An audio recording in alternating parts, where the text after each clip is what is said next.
नमस्कार, मैं हूं मनोज वर्मा और आप देख रहे हैं अटेंशन।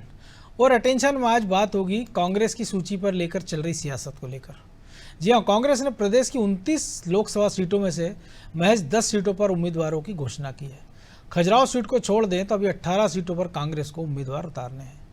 लेकिन विडंबना ये है कि पार्टी के भीतर इन सीटों पर आम सहमति नहीं बन पा रही है, जिस पर अब बीजेपी भी चुटकी ले रही है। मुख्यमंत्री डॉक्टर मोहन यादव ने तो ये तक कह दिया कि विपक्ष के ठिकाने नहीं है, जिस पर कांग्रेस ने भी पलटवार किया है। तो कुल मिलाकर कांग्रेस की सूची पर सियासी संग्राम छिड़ा हुआ है। लेकिन सवाल ये है कि आखिर इस देरी के पीछे की वजह क्या है और क्या कांग्रेस की इस लेट लतीफ़ी का फायदा बीजेपी उठा लेगी? आज इन्हीं सवालों के आसपास चर्चा करेंगे, लेकिन पहले ही रिपोर्ट देखिए।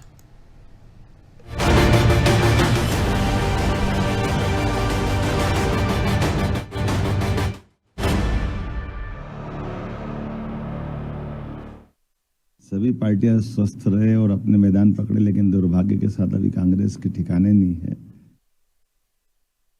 सूबे के मुखिया डॉक्टर मोहन यादव ने कुछ इस अंदाज में कांग्रेस पर तंज कसा। दरअसल 18 सीटों पर कांग्रेस के प्रत्याशियों की घोषणा अब तक नहीं हो पाई है, लिहाजा बीजेपी भी अब इस पर चुटकी ले रही है। जाहिर है कि बीजेपी ने सभी 29 सीटों पर उम्मीदवार उतार दिए हैं, लेकिन कांग्रेस महज 10 सीटों पर ही प्रत्याशी उतार पाए। हालांकि कांग्रेस के भीतर मंथन चिंतन खूब हो रहा है। मंगलवार को भी दिल्ली में सीईसी की बैठक हुई, लेकिन प्रदेश की बची हुई सीटों पर कोई चर्चा नहीं हुई। इस पर मुख्यमंत्री डॉक्टर मोहन यादव ने भी निशाना साधा। चुनाव की घोषणा हुए समय हो गया, 16 तारीख को चुनाव की घोषणा हो गई और मुझे इस बात की प्रसन्नता है कि हमारी पार्टी ने अपने मध्य प्रदेश सहित अधिकांश प्रत्याशी घोषित कर दिए हैं। और लोकतंत्र में तो हम चाहते हैं कि सभी पार्टियां स्वस्थ रहे और अपने मैदान पकड़े, लेकिन दुर्भाग्य के साथ अभी कांग्रेस के ठिकाने नहीं है। मेरी जानकारी में कि 16 से ज़्यादा 18 प्रत्याशी अभी उनके लिए घोषित किया जाना बाकी है। वैसे इंडिया गठबंधन के तहत खजुराहो सपा के हिस्से में आई, लेकिन बची हुई 18 सीटों पर कांग्रेस की सहमति क्यों नहीं बन पा रही?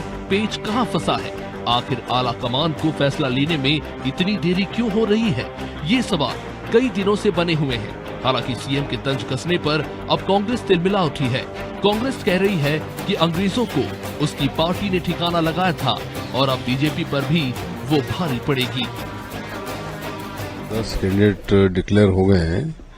इसमें बड़े बड़े नाम आए हैं। नकुल नाथ जी का नाम है, कमलेश्वर पटेल जी का नाम है, जो मंडला से जो हमारे सीसी के मेंबर हैं मरकाम जी, उनका नाम है, और तमाम लोग बड़े बड़े नेता ये चुनाव लड़ रहे हैं। इसमें दिग्विजय सिंह जी, अरुण यादव, ये सब भूरिया जी सब हैं और पूरी कांग्रेस की तैयारी है। टिकट में देरी कांग्रेस की गले की फांस बनती दिख रही है, तो बीजेपी ने इस पर उसे घेरना भी शुरू कर दिया है। राजनीतिक विश्लेषकों का तो ये तक मानना है कि टिकट में देरी से कांग्रेस को ही नुकसान है, क्योंकि बीजेपी के उम्मीदवार अपने अपने ठिकानों पर पार्टी को मजबूत करने में जुटे हुए हैं। तो कांग्रेस के दावेदारों को इंतजार इस बात का है कि टिकट फाइनल हो, तब वो अपने ठिकाने पर पार्टी के लिए काम कर सके। खैर, कांग्रेस के भीतर कब तक बची हुई सीटों पर सहमति बन पाती है, ये बड़ा सवाल है। ब्यूरो रिपोर्ट, अनादि टीवी।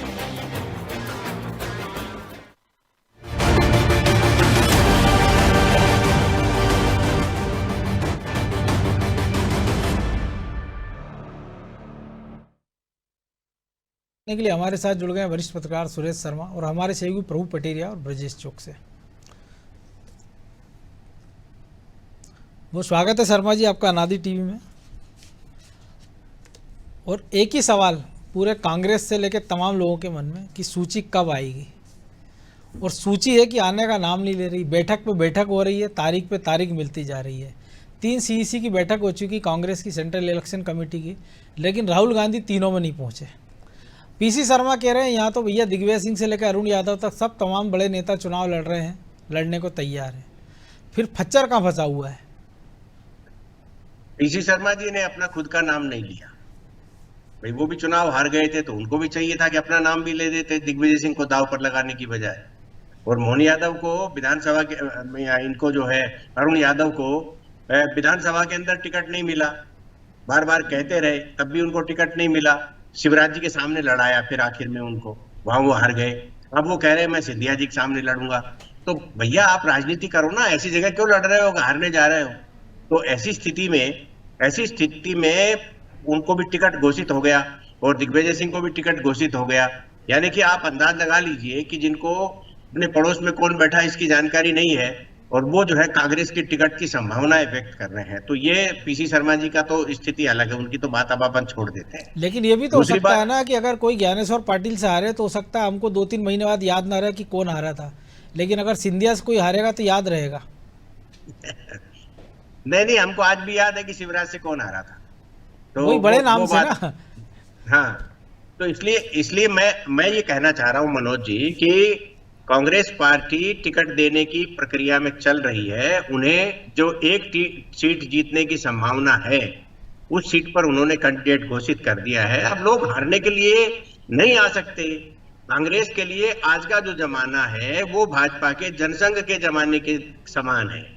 ये जहां जनसंघ में केवल कैंडिडेट खड़ा किया जाता था कि किस प्रकार से हमारे वोट का प्रतिशत बढ़ जाए और हम 6% की परिधि में आकर राष्ट्रीय दल की मान्यता तक पहुंच जाए, कुछ राज्यों में हमारे विधायक बन जाएं, ऐसा करके जो मानसिकता चलती थी, आज कांग्रेस की कमोबेश वैसी स्थिति है मध्य प्रदेश में तो कि भाई हम जो है 2-4 दिन में चलो किस को समझा बुझा के वो मैदान में उतार दें। तो ये बिल्कुल फैक्ट है। मुख्यमंत्री जी ने जो इशारा किया है वो बड़ा तंज है और हम सब समझते हैं कि कांग्रेस में अभी कोई भी बलि का बकरा बनने के लिए तैयार नहीं हो रहा। एक बात मैं जरूर कहूंगा, मुझे मुख्यमंत्री जी के एक शब्द पर बड़ी आपत्ति है। उन्होंने कहा कि दुर्भाग्य से कांग्रेस का कोई कैंडिडेट नहीं हुआ। इसमें दुर्भाग्य कहां से हो गया, इसमें तो सौभाग्य। इनका वही कैंडिडेट खड़ा नहीं होगा तो एक बार राजकुमार पटेल जैसे खड़े नहीं हुए थे और बड़ा एक तरफा चुनाव हो गया था, ऐसे भाजपा के लिए एक तरफा हो रहा है। ये दुर्भाग्य तो कांग्रेस के लिए है तो भाई वो अपने कैंडिडेट तय नहीं कर पा हो रहे। सकता तो है मुझे लगता संदर्भ है कि उनका वही रहा हो। मोहन यादव जी की सहानुभूति है कांग्रेस के प्रति कि भाई उसके अंदर कुछ प्राणवायु रहेगी तो वो मध्य प्रदेश में आके अच्छे विपक्ष के रूप में खड़ी रहेगी। तो कुल मिलाकर के ये कहा जा सकता है। लेकिन एक बात बिल्कुल साफ है और मैं बहुत ईमानदारी से एक बात कहना चाहता हूं कि पूरे देश भर में यही हालत है। आप संदेश को समझने की कोशिश करिए मनोज जी कि जहां उत्तर प्रदेश में दोनों गांधी परिवार के महानुभाव चुनाव नहीं लड़ रहे। आप ये देखिए, बिहार का अभी हम सुन रहे थे कि कांग्रेस 8 और 9 सीटों पर मांगने जा रही है कि भाई 8 तो दे दो, 9 तो दे दो। आप उत्तर प्रदेश में उसे 17 सीटें मिली हैं, उसके बदले में आपने कितना दिया है? आप दिल्ली में देख लीजिए, आपको 3 सीटें मिली है समाजवादी पार्टी ने, आम आदमी पार्टी ने 4 सीटें ली। अन्य राज्यों के अंदर देख लीजिए, कांग्रेस तो ऐसे लग रहा है कि थाली में बची हुई जूठन खाने की कोशिश कर रही है, क्योंकि उसको तो कुछ कोई देने को तैयार नहीं है। ये हालात तो क्षेत्रीय दलों के द्वारा है।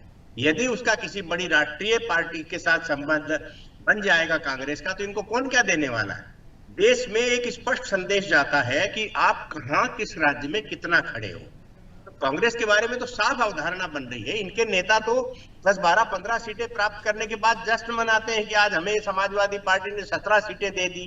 हम तो 2 जीते थे, 1 ही जीते थे, पिछली बार 2 जीते थे, फिर 1 जीते थे, तो बोले उसके बावजूद भी हम 17 कबाड़ लाए। ये आज जब कांग्रेस की उपलब्धि हो गई लेकिन है, जो तो उत्तर प्रदेश में में ट्रैक रिकॉर्ड है 4 चुनाव का उत्तर प्रदेश में, लोकसभा विधानसभा 2, तो उसके हिसाब से तो वो फिर भी खुश हो सकते हैं। लेकिन प्रभु जी बात यही है कि पहले चरण के लिए नॉमिनेशन की शुरुआत हो गई है और जो 6 सीटों पे चुनाव होना पहले चरण में, उनमें से सीधी और छिंदवाड़ा 2 ही उम्मीदवार अभी तक कांग्रेस ने घोषित किए हैं। 7 दिन नामांकन में बचा है और मंडला भी है जी मंडला, और 7 दिन का वक्त बचा है, जिनमें 2 दिन दिवाली की छुट्टी भी है। 1 महीने का अगर मोटे मोटे तौर पे देख ले वक्त मिलेगा प्रचार अचार जोड़ने। सुधार लीजिए कि होली की छुट्टी, होली का ही कहा मैंने, दिवाली कोई बात नहीं, अपन होली मान लेते हैं, होली का ऐसा ही होता है। मैं संसद सुधार लेता हूँ। तो अब ऐसे में जी प्रभु जी।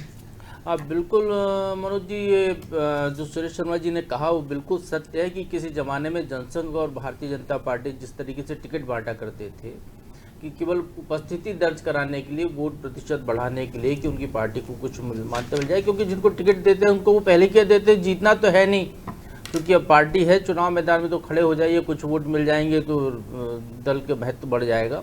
बिल्कुल वही स्थिति, उसी गति को कांग्रेस जाती हुई दिखाई दे रही है।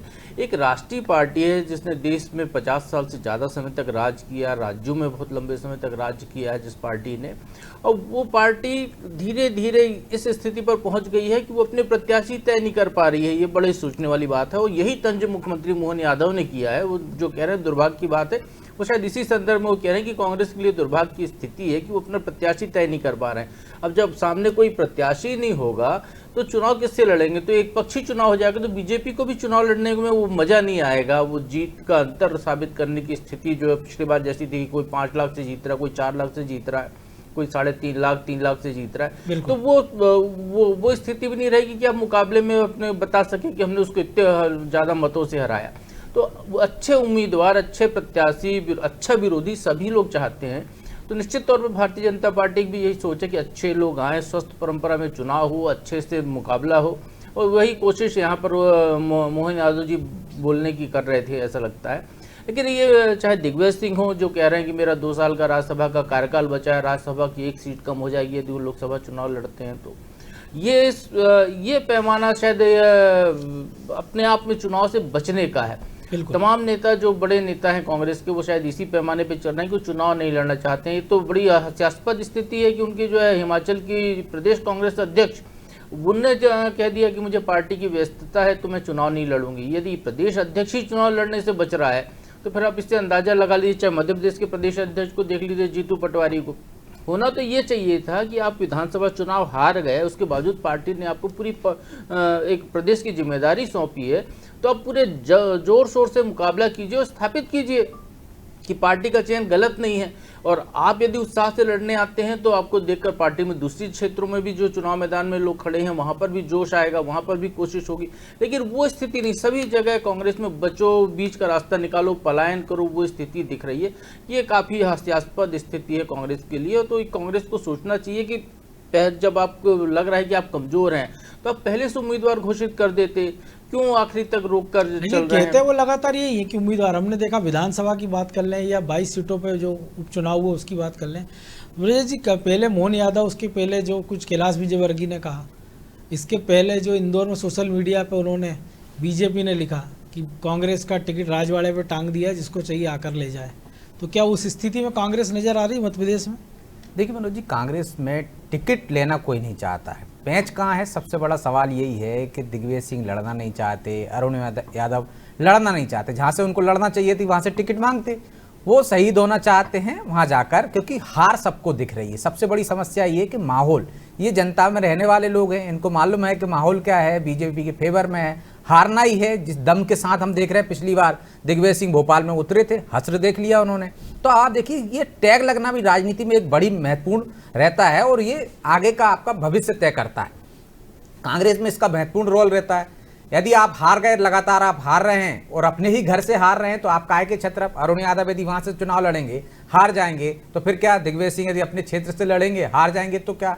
अजय सिंह अपने क्षेत्र से लड़ते, हार जाते, तो एक और टैग लग जाता। हालांकि वहां तो घोषित हो चुके हैं, और तो पहले वो कह रहे थे मुझे चुनाव नहीं लड़ना, और अब ये कह रहे हैं कि हमारे यहाँ के तो दोनों हो गए, मैं तो सीधी और सतना से लड़ सकता था, वहां तो उम्मीदवार घोषित हो गए। तो ये बचने की वजह है एक ही है मनोज जी, कि माहौल उनके फेवर में नहीं है और कोई भी नेता हार की माला पहनकर नहीं बैठना चाहता, ताकि भविष्य में ये कहा जाए कि ये 2 चुनाव हार गए, ये 3 चुनाव हार गए, और जो छत्रपों का बड़ा तमगा लेके घूम रहे हैं ये लोगों को टिकट बांटने वाला, वो तंज कौन सहेगा? और पार्टी का जो शीर्ष नेतृत्व है, कहीं ये ना कहने लगे कि आप क्या करोगे, आप तो खुद ही हार गए हो, तो आप काहे के छत्र? उस हिसाब से टिकट देने हो। ये टिकट दिलाने वाले लोग हैं, इसलिए पहली पंक्ति के तमाम नेता पीछे हट रहे हैं और दूसरी पंक्ति के लोगों को आगे बढ़ा रहे हैं, क्योंकि उनको मालूम है कि हारना ही है। हार भी जाएंगे तो अगली बार उनका मौका मिल जाएगा, हो सकता है माहौल उनके फेवर में हो जाए अगली बार, तब वो कहीं मैदान में आए। तो हारना कोई नहीं चाहता, मुझे लगता है यही सबसे बड़ी पैंच है। और जो आपने कहा है कि टांग दिए हैं, तो लेने भी नहीं जा रहा, टंगे हुए हैं टिकट ना। कौन कह रहा है वहां कि मुझे टिकट दे दीजिए आप? दूसरी पंक्ति में जीतू पटवारी आते हैं, वो कह रहे हैं क्या? बाकी के जो विधायक हैं, बड़े नेता हैं जो छत्रप बनना चाहते हैं, चाहे वो उमंग सिंगार कह रहे हैं कि हाँ मुझे दे दीजिए, कोई नहीं कह रहा मनोज जी कि हाँ जो छत्रप बनना चाहते हैं वो भी इस तरह नहीं आना चाहते मैदान में कि एक और ठीकरा उन पर फूट जाए। जीतू पटवारी अभी अध्यक्ष बने हैं, विधानसभा का चुनाव हार चुके हैं। यदि वो लोकसभा का चुनाव भी हार जाएंगे तो निश्चित तौर पर अभी भी सवाल उठ रहे हैं उनके नेतृत्व को लेकर बाद में भी सवाल उठेंगे, तो एक और पद और उनका खतरे में चला जाएगा। तो इस वजह से सब लोग पीछे हट रहे हैं और वो चाहते हैं कि ये ठीक रहा, दूसरी तीसरी पंक्ति के नेताओं पर फूट जाए। इस वजह से मुझे लग रहा है मध्य प्रदेश की सीटों पर बात नहीं हो रही। आलाकमान बड़े नेताओं को लड़वाना चाहता है, बड़े नेता लड़ने को तैयार नहीं है, और आलाकमान इतना पावरफुल नहीं है बीजेपी की तरह कह दे कि आप तो मैदान में उतरिए और आपको उतरना पड़े। कहीं बाद में उन्होंने कहा मैं नहीं लड़ रहा हूं। यदि जो राजकुमार पटेल जैसा जिक्र कर रहे हैं कि चुनाव का B-Farm भी आ गया लेकिन मैदान में ही नहीं उतरे, तो और ज्यादा बुरी हालत हो जाएगी। और वो देख चुके हैं कि राष्ट्रीय अध्यक्ष को लेकर गहलोत की किस तरह से फजीयत की है पूरे आला कमान की, कहीं ऐसी फजीयत और जगह ना होने लगे। तो मुझे लगता है इस वजह से डिले हो रही है और उसमें कहीं तालमेल बिठाने की कोशिश की जा रही है कि बीच का रास्ता निकल जाए और कोई ऐसा उम्मीदवार ले आए जिससे नाक भी बच जाए। जो रही बात राष्ट्रीय पार्टी का स्तर का बना रहने की, इसलिए लड़ेंगे, तो मुझे लगता है कि उनका वोट बैंक इतना तो है मनोज जी कि कोई भी लड़ेगा तो उनको ये तमगा मिला रहेगा मध्य प्रदेश में, क्योंकि दोनों ही पार्टियों में मुकाबला होगा तो उनको एक इतना 40%, 38%, 35% तो वोट मिल ही जाएगा। तो शर्मा जी ठीकरा फूटना ही है तो वो तो चुनाव के बाद फूटेगा जून में, और 2 तारीख या 3 तारीख से शुरुआत हो जाएगी। तो बेहतर है कि लड़कर ही फिर बिना लड़े हार मारने से फायदा क्या है। और क्योंकि हार का ठीकरा वैसे भी कोई ये नहीं कहेगा कि खड़गे की रणनीति के कारण हार गए थे या गांधी परिवार के कारण हार गए थे। देखिए मनोज जी, खास बात यह है कि परसेप्शन जो राजनीति में बनना शुरू होता है उसका एक बड़ा असर पड़ता है। और जिस प्रकार जो है एक टीवी चैनल के कार्यक्रम में प्रधानमंत्री जी ने कहा कि मैं अगली बार भी आपके कार्यक्रम में आकर के जो मैंने प्रश्न उठाए उनका उत्तर देने के लिए मैं आऊंगा, उनका कितना मैंने विस्तार किया ये बताने आऊंगा। मध्य प्रदेश के संदर्भ में आप देखिए कि जितने भी छत्रप थे वो धीरे धीरे साइडलाइन होते चले गए। यदि आप सिंधिया जी की बात करो भाजपा में आ गए, सुरेश पचौरी जी की बात करो भाजपा में आ गए, कमलनाथ जी की बात करो भाजपा के दरवाजे से वापस चले गए। हमने कहा था कि उनका लिए जाना तय हो गया है, लेकिन बाद में हमको किसी ने सूचना दी और प्रभु जी को मालूम भी है ये बात कि दिल्ली, पंजाब और हरियाणा इन तीनों राज्यों की तरफ से बड़ी आपत्ति आई कि सिख दंगों में कमलनाथ जी का नाम शामिल है, इसलिए जो है आप उनको जो है भाजपा में शामिल मत करिए। इसलिए उनके नाम को तब तो कमलनाथ जी को चुनाव लड़ ही लेना था कि जिनके आने के कारण 3 राज्यों में पार्टी संकट में आ जाए बीजेपी, और वो क्या खुद की एक सीट नहीं निकाल सकते थे मध्य प्रदेश में? नहीं, मैं वही बता रहा हूँ। आप देखिए राजनीति में जैसा मैं परसेप्शन की बात कह रहा था, ये परसेप्शन आप छिंदवाड़ा के लिहाज से देखिए। हम सब लोग जानते हैं अच्छी से कि पिछली बार के चुनाव में नत्थन शाह आदिवासी नेता ने कमलनाथ जी के सामने या नकुलनाथ जी के सामने चुनाव लड़ा था। बिल्कुल। और नकुलनाथ जी बहुत जो है एक बाउंड्री लाइन से पार होकर के गए थे। इस बार क्या कारण है कि नत्थन जी को टिकट नहीं दिया गया और बंटी साहू जो 2 बार कमलनाथ जी से हार चुके हैं उनको टिकट दिया गया? ये परसेप्शन है। इसे ही राजनीति में परसेप्शन की भाषा सबसे रूप से समझा जाता है कि आखिर नकुलनाथ जी के सामने पहले ही इतना कमजोर कैंडिडेट दे दिया गया। कमजोर तो भाई अब अलग बात है, लेकिन मैं अपने विश्लेषण के हिसाब से कह रहा हूँ। जी। कमलनाथ जी के बेटे के सामने एक कमजोर कैंडिडेट दे दिया जो 3 बार वहां से चुनाव हार चुका है। ऐसा परसेप्शन केपी यादव को लेकर भी था। मैं अभी जो बोल रहा हूँ मेरी बात एक बार पूरी हो जाए। जी।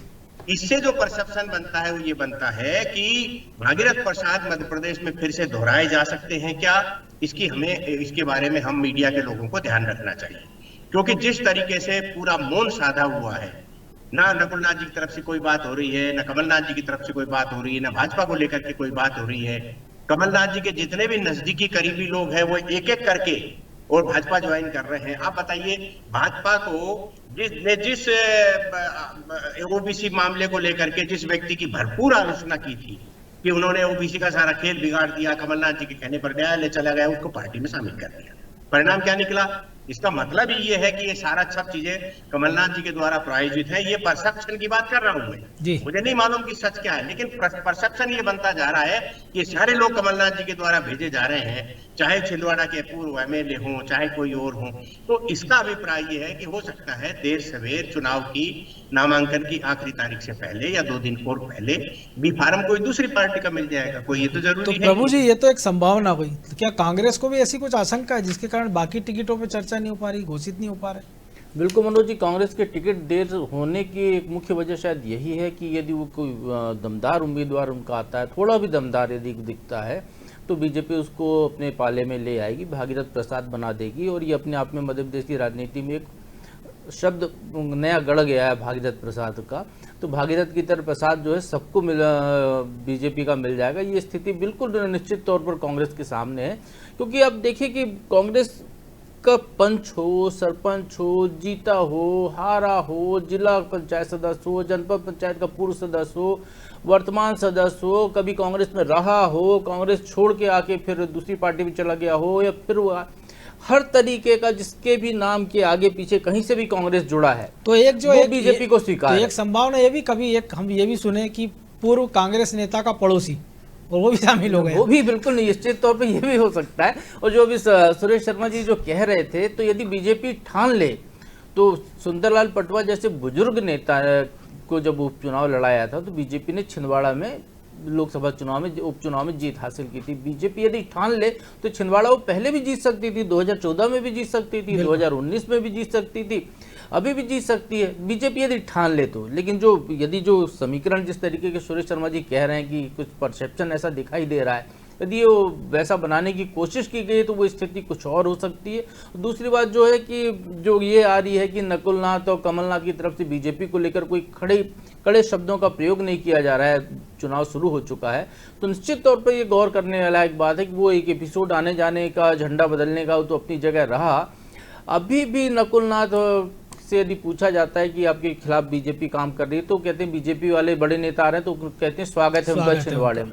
तो निश्चित तौर पर वो ये नहीं कह रहे हैं, वो तो शायद और कोई नेता होता है तो वो ये कहता कि आने दीजिए, क्या फर्क पड़ता है, ऐसा कोई भी आ जाएगा, हम तो हरा के मानेंगे उनको, उनके सारे कस्बल ढीले कर देंगे, ऐसे कुछ बयान देता, राजनीतिक जो बयानबाजी होती है चुनाव के दौर की। लेकिन वो स्वागत कर रहे हैं, तो निश्चित तौर पर कहीं ना कहीं कुछ ना कुछ तो ऐसी एक वो लाइन बनाने की कोशिश चल रही है जिसको परसेप्शन कह रहे हैं कि कल कुछ भी हो सकता है। नाम वापसी के दिन तक यदि हम देखें तो पता नहीं क्या हो जाए। तो निश्चित तौर पर ये स्थिति कांग्रेस के लिए छिंदवाड़ा ही एक उदाहरण अकेला नहीं है, ऐसा बाकी जगह भी उनको दिख रहा है। इसलिए वो देर कर रहे हैं कि जो भी उम्मीदवार हो, चाहे वो कमजोर उम्मीदवार उनका हो, वो भी बीजेपी के लिए बहुमूल्य है। बिल्कुल। तो आज की परिस्थिति में, क्योंकि वो तो किसी को भी ले रहा है जिसके भी नाम के पीछे कांग्रेस का टैग लगा है, तो इसलिए कांग्रेस डर डर के काम कर रही है। लेकिन यदि ऐसा नहीं होता है कि नहीं आते वो बीजेपी के दरवाजे पे, एक संभावना पे बात कर रहे हैं तो ये भी कर लें, तो क्या जो मनोज जी ने कहा था गुना जैसा दोहराया जा सकता है? जनता थोड़ी ये मान रही है कि किस तरह का परफेक्शन बन रहा है, जनता तो मोदी को देख रही है, मान के चलिए जिस तरह से माहौल है। तब ये जनता ब्रजेश जी, मुझे अच्छे से मालूम है, जब प्रभु जी को भी याद है, प्रहलाद पटेल जी ने जब चुनाव लड़ा था तो हम 2 दिन पहले गए थे वहां, 2-3 दिन लगभग पहले गए थे, तो प्रहलाद जी से हमारी मुलाकात हुई। हमारे पुराने संबंध रहे हैं, आज का तो मुझे नहीं मालूम कि वो मंत्री बन गए तो क्या संबंध है, लेकिन पुराने हमारे बहुत अच्छे संबंध रहे हैं। तो हमें ये मालूम है कि जब मैंने उनसे पूछा, मैंने कहा क्या पोजीशन चल रही है, तो बोले भाई आज तो जीत रहे हैं लेकिन परसों हार जाए। मैंने कहा परसों कैसे हार जाओगे आप? तो उन्होंने कहा कि जो चंद्रभान चौधरी है ना, बोले वो पाला बदल के कमलनाथ के चुनाव के दिन आखिरी दिन मिल जाता है जाकर। वो चौधरी चंद्रभान सिंह जो है वो कमलनाथ जी के कारण ही चुनाव जीतते थे, और कमलनाथ जी इन बीजेपी वालों के कारण ही चुनाव जीतते थे। पूरी की पूरी बीजेपी आखिरी चुनाव के दिन जो है कमलनाथ के फेवर में चली जाती थी। इसलिए अमित शाह जी ने सारे मामले को अपने हाथ में लिया है, और वहां जो है दमदारी से इस बात को संभाला जा रहा है। आपको एक और बात बता दूं कि पिछली बार जब कमलनाथ जी मात्र 38,000 नहीं, नकुलनाथ जी 38,000 वोटों से जीते थे, शिवराज जी के पिताश्री के निधन के समय मैं मिलने गया था, बैठने गया था, तो वहां मुझे उन्होंने रोक करके ये बात कही थी। मैं आज सार्वजनिक एक बार और भी मैंने कहा ये बात, मैं फिर सार्वजनिक करता हूं। उन्होंने कहा कि सुरेश जी यदि एक सभा मेरी और हो जाती तो हम ये 29वीं सीट भी जीत जाते। तो आप ये समझिए कि वो एक सभा होने किसने नहीं दी। मैं बार बार जो है आपके चैनल तो ये सवाल आपने उनसे पूछा नहीं? पूछा मैंने। 2014 में मंच सज गया था, लेकिन मोदी जी की सभा नहीं हुई थी वहां।